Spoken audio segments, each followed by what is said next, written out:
What's up, everybody? Welcome back to the channel. Today is the day, everybody, where we watch the final songs and bits for Bo Burnham's Inside special. Super fun journey so far. I'm excited to see like what the last, song or two is like and share with you all. Before we get started, if you have been watching the videos and have yet to subscribe, consider subscribing. It helps out the channel a lot. But let's do it, okay? We're gonna watch the last couple bits and the songs. Okay. This is right after All Eyes on Me. Another day.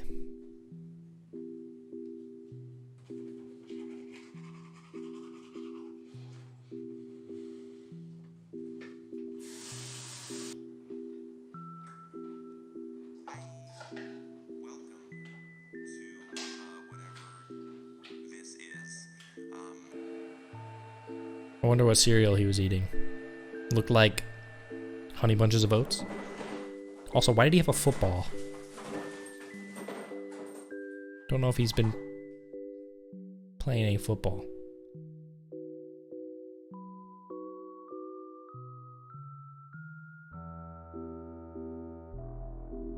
Oh man, the deep bass.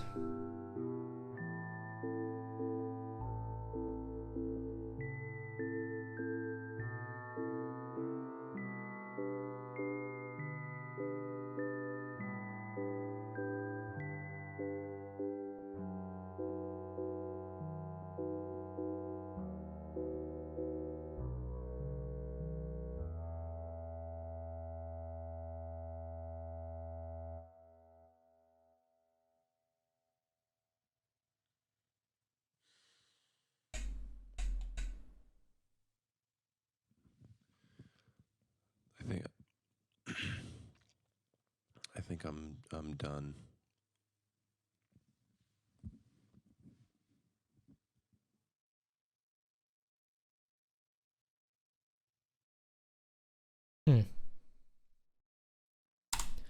So I mean, just kind of like another. He did this throughout the special, just like little glimpses into random things that he's doing. I think where he was eating the cereal, he was watching back, like one of the first clips where he's like, "Hi, welcome to whatever this is," or whatever. And I mean, he's got the long hair and the beard, so this is obviously like late in like the whole filming process. So I wonder why maybe he was like watching. He was sitting down, watching the whole thing through, edited and everything, and then he was watching the All Eyes on Me there at the end. Yeah, maybe he was just kind of, this really is like close to the end. He's watching everything, trying to decide if it's ready, and then he said, "I think I'm done." So is he truly done? Oh wow. Possible ending song that is not finished yet. Test. Take one.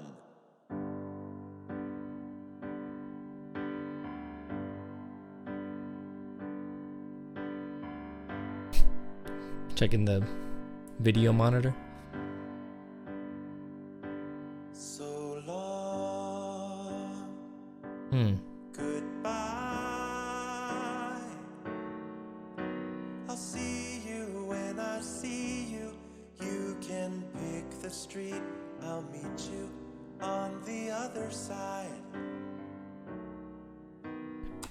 So he wrote this song early on because he's got short hair. The beard is not there anymore, and he says, possible ending song, take one. But then you see him here at the very end doing it again. So that really just like puts into perspective like the whole timeline. Like he really, he wrote this like that far ahead of time and then spent however long like filming and everything. Crazy.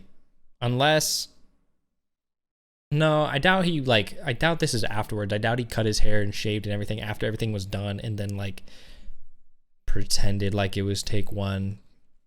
because obviously he's singing the song with like the long hair and everything too. So I think it was at the very beginning, which again, yeah, I mean, he definitely planned this out over such a long period of time to where he has like this possible ending song,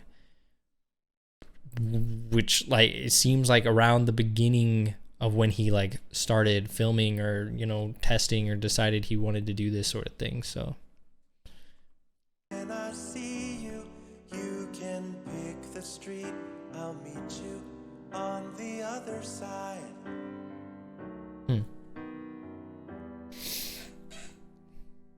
So long, goodbye.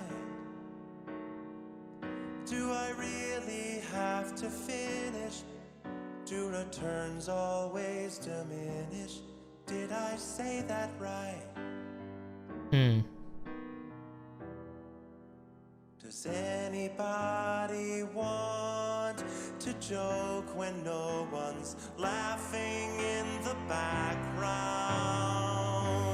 So this is how it ends.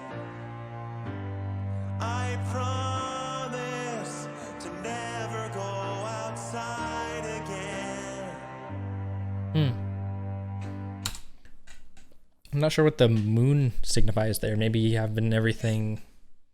I don't know. I don't know what the moon signifies. Maybe it'll become more apparent later. But it says you can pick the street. I'll meet you on the other side. So I don't know if that's just like a social distancing thing, or, you know, showing that he doesn't necessarily care to like meet up with anybody because he doesn't, you know, he's not gonna put in that effort to like get close or something like that. That's a very vague line, so I don't want to look into that one too much. And then I think it was, do I really have to finish? Do returns always diminish? Did I say that right? So obviously, like the entire time he was putting off, like, you know, finally finishing because it is keeping him distracted from, you know, some of those, you know, those bad thoughts that he was having. And, you know, the returns diminish? Like, is the longer he works on it, is it going to be like less and less like impactful, or is just like the finished product not going to be seen as, you know, better and better the longer you go? You know, that's a common saying, like diminishing returns, you know, like eventually like there's kind of a plateau. You know, things kind of get like a little stagnant as you go. Like if you have like time versus like your finished product or whatever it is, like, you know, it kind of plateaus off a little bit. So he's wondering, is like, if I keep working on this, like, is it really going to get any better? Like, or am I just kind of like wasting my time at this point? I promise to never go outside again. Promise to never go outside again. Damn. So long. I like the callback. Bye. I'm slowly losing power. Has it only been an hour? No, that can't be right.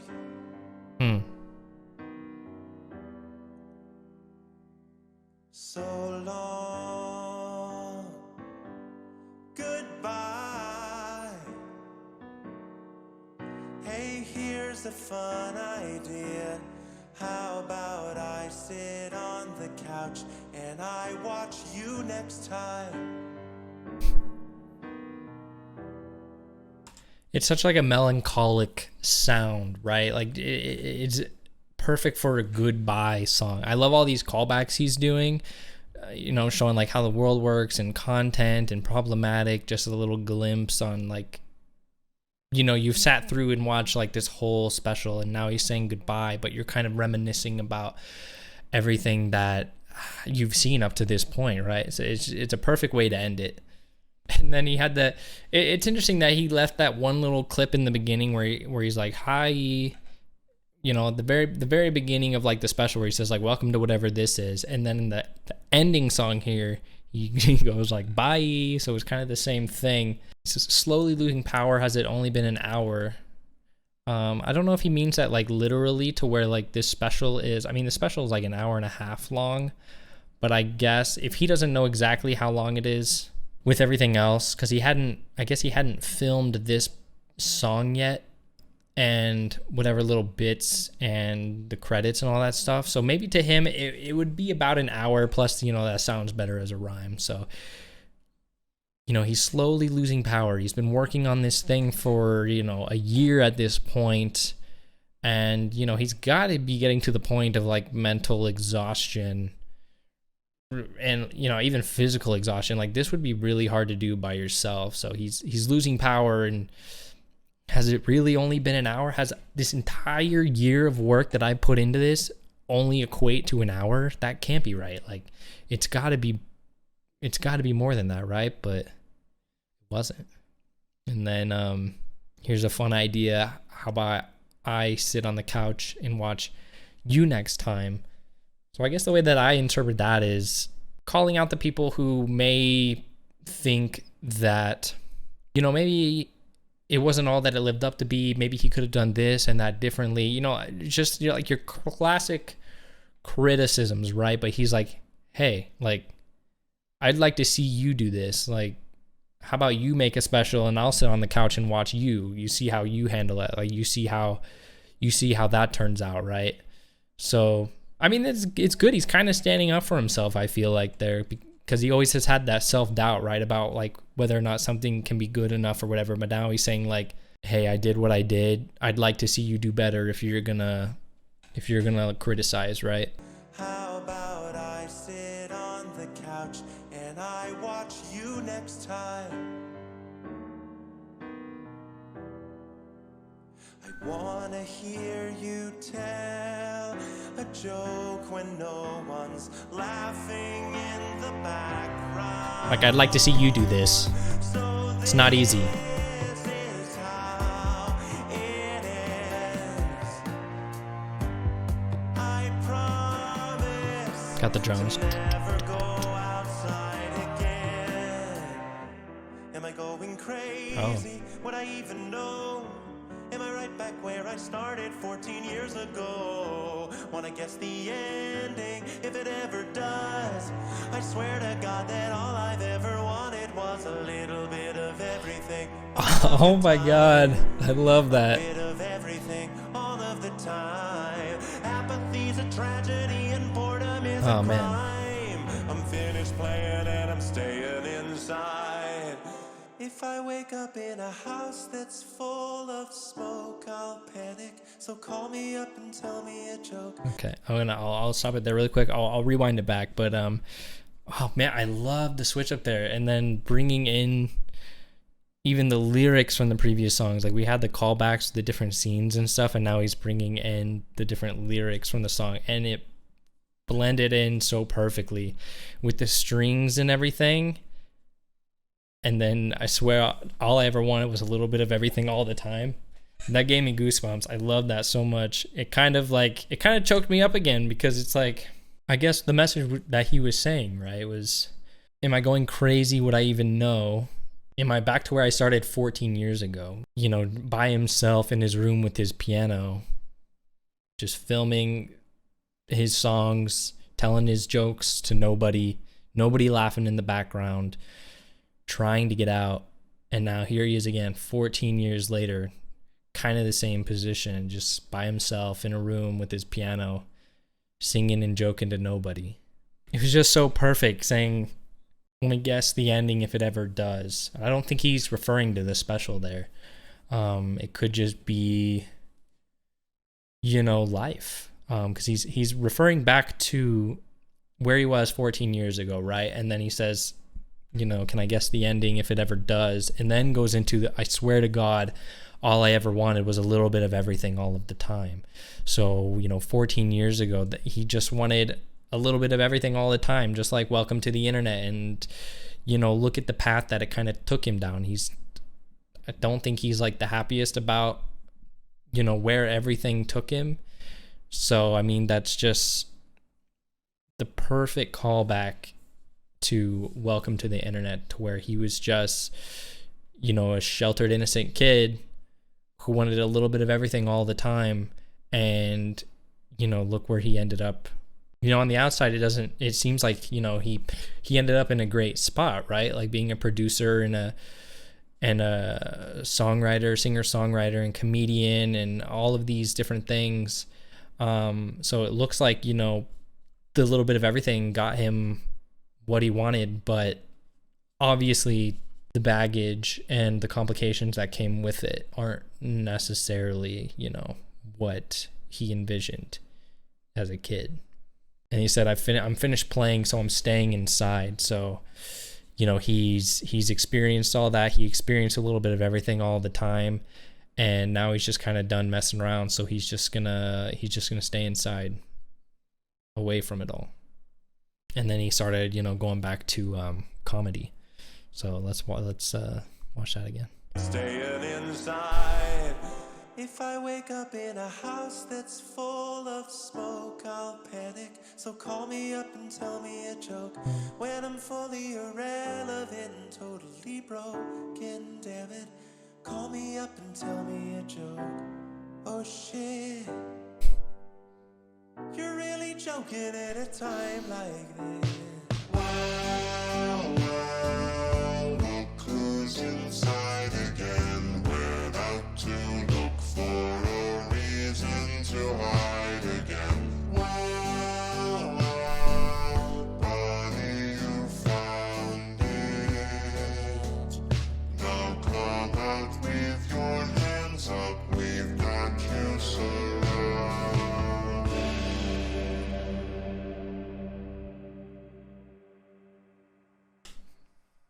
Oh man.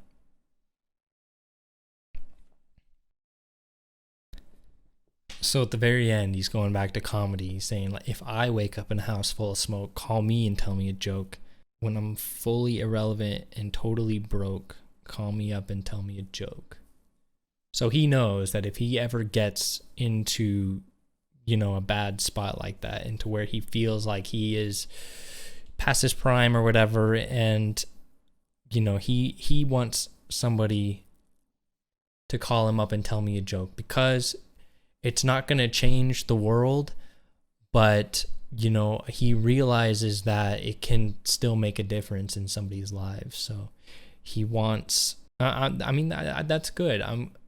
I guess it kind of shows that he does acknowledge that what he does makes a difference, right? Even if it doesn't warrant like a big change in the way the world works. You know, it's not like a huge impactful change. He does know that, you know, something like a joke that can just bring a smile to somebody's face, you know, that can make a big difference. And then, oh my God, at the end, when he, with the low vocals, with the look who's inside again thing, like, holy shit. And he's completely naked with the spotlight on him. So in the most vulnerable state of being that you can be, just like, you know, naked on a stage with the spotlight on you, everybody staring at you, like showing just such a vulnerable state. Like, he put everything out there for everybody to see, like left nothing, like he put it all out there. Like there was nothing left to hide, you know? And so he wore his heart on his sleeve, I guess, and basically just bore his soul for everybody. It takes a lot of guts to do that. And I mean, I think he portrayed it perfectly at the very end with that shot. And then, of course, come out with your hands up. We've got you surrounded. So that's how he feels, you know, like his audience, his fans, whoever surrounding him, naked, completely vulnerable. Yeah, that song was crazy. I don't know if it makes me feel sad. I think more than anything, it just makes me appreciate it a whole lot more. How he tied everything together and, like I said, really just like bore his soul for everybody to see. So I just really appreciate the fact that he did that. It's not easy to do. You know, probably one of the hardest things you can do. But I think there's a little bit more here, so.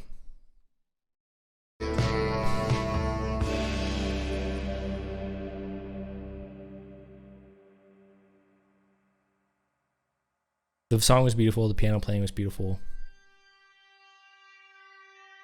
Still don't know what the moon meant. Maybe everything had come full circle or something, I don't know.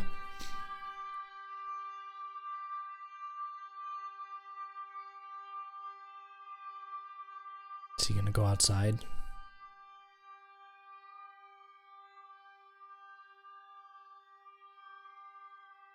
He's so intimidated by the thought of going outside. It's clean. Everything's clean.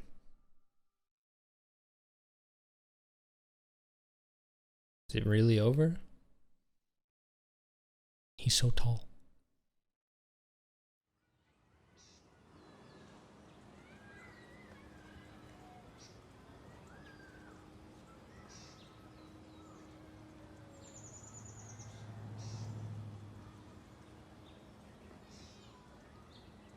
Birds chirping, sunlight, kids playing.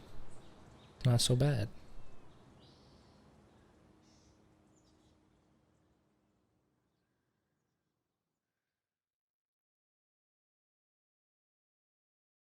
Wait.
It'll stop any day now. Any day now.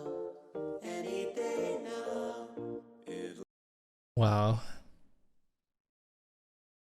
So he builds up the courage to go outside, and it ended up, I mean, that had to have been his actual house and stuff, but how did he do that shot? Because it did look like it was kind of a stage, but maybe it was just really dark cloudy night. Switch up, you know, the ISO, the exposure, whatever on the camera, and the spotlight. I don't know, you guys probably know better than me. Like, was that his actual like guest house or whatever? But holy shit. So the first thing I kind of noticed, yeah, was the room was completely cleaned up. So it did seem like he was finally finished, and he was wearing all white, which I'm not sure what that means. Maybe it has something to do with like his naivety, or the other thought that I'm thinking about is like a mental patient, you know, in a mental hospital or something. Like they usually are wearing all white. So maybe it's like a little bit of both or something. I'm not exactly sure what it signifies, but he builds up the courage to go outside, and then it's just a stage in front of an audience, you know, one of his biggest fears, and he's locked out. He can't go back inside. So maybe that's his realization, saying like, I know that I can't just stay inside forever, but I wish I could. Like he seemed so upset trying to get back in, like banging on the door, pulling on the handle, and then he eventually just like falls down and just curls up in a little ball. So, I mean, he's having to face one of his biggest fears, you know, getting back out into the world and possibly performing again, right? Like there was a whole crowd there and everything. And then he's sitting here watching the footage afterwards, and he cracks a smile at the very end. So it's definitely a love-hate relationship, right? It's one of his biggest fears, but he loves the attention. And I can kind of relate to that. Doing something that you love is often one of the hardest things to do, right? Because the thing that you love and that you have a passion for is what you are going to get the most fulfillment out of. And like, you're going to feel like the biggest sense of reward from it, but you only feel that way because it's hard to do, right? Nothing that is worth doing is easy. So he definitely is just struggling with, that game of mental, physical tug of war, to where like he must love performing and making people laugh, like pleasing his audience, but at the same time, like, because of who he is as a person, being like a perfectionist, a people pleaser, and just like a genius, like it must be so mentally exhausting to where like, he has dealt with depression and panic attacks and anxiety and all that stuff. So it really is just like a huge struggle. Like, do you continue doing this thing that you love at the cost of your mental health?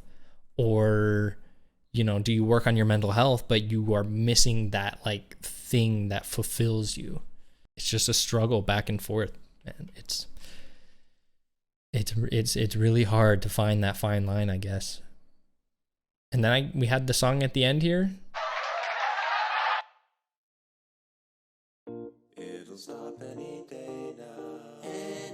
I'm gonna hide the window because other things are gonna pop up, but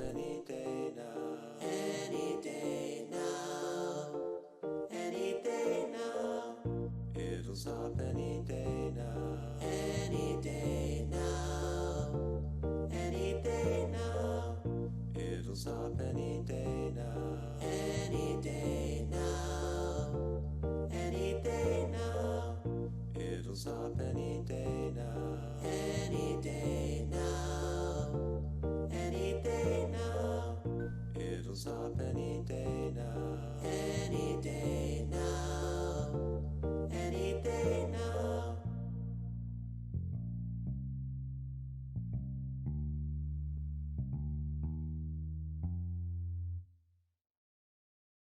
So that was it. Yeah, I'm not sure what there is to unpack on that last song.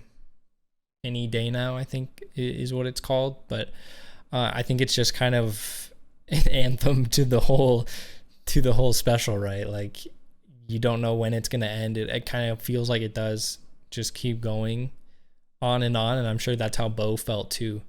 It kind of reminds me of that funny feeling, like, hey, what can you say? We were overdue, but it'll be over soon. You wait. So you can kind of couple my interpretation with that song with this one too. I feel like they kind of go hand in hand. But as Bo said, thank you for watching, guys. It's been a journey over this past month, reacting to all these songs and discussing and sharing with you all. I guess I just want to say thanks for sharing the experience with me. But yeah, that was it. Bo Burnham's Inside Special.